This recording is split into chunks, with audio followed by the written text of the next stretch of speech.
F1's back.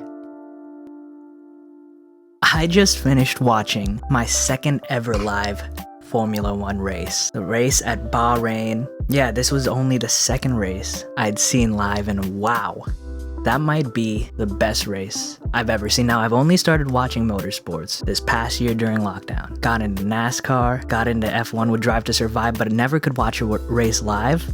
And while I've seen a lot of NASCAR races, that F1 race might have been the best race I've seen live so far. It was incredible. And what was great about it is that there were no major passes for the lead.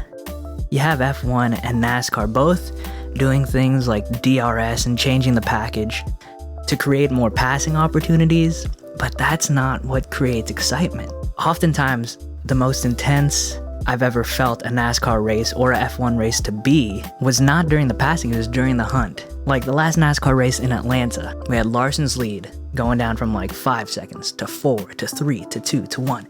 Same thing happened right here with Lewis Hamilton's lead, shrinking over and over and over and over again. At first I thought Red Bull made a huge mistake leaving out their cars so long that their tire wear was just going to ruin their lap times, but they just wanted to come from behind. They wanted to save their pit stop so they would have fresher tires at the end. Almost worked out for them. It just goes to show you that, I guess it shows that if people are passing over and over and over again, you don't really have time to build up that suspense, that battle.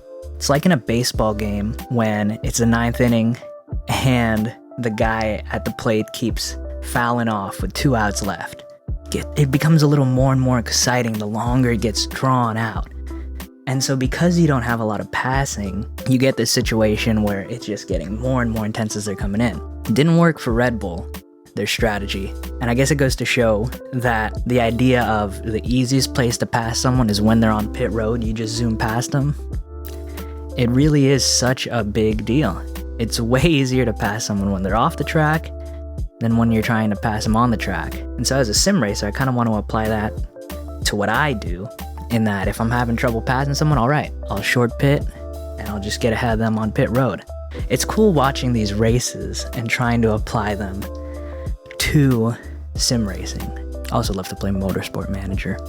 As far as that final pass goes, they only showed the replay once on the broadcast, but it looked like Verstappen was completely off the track. He was just nowhere to be found, and so I guess it makes sense that he got penalized. Yeah, so no argument from me there. I think it was the right move. He didn't make a clean pass, and I wasn't looking on Reddit or Twitter or anything like that for reaction, so this is raw reaction without any internet bias, so I don't know what the common consensus is. But to me, Verstappen didn't make a clean pass.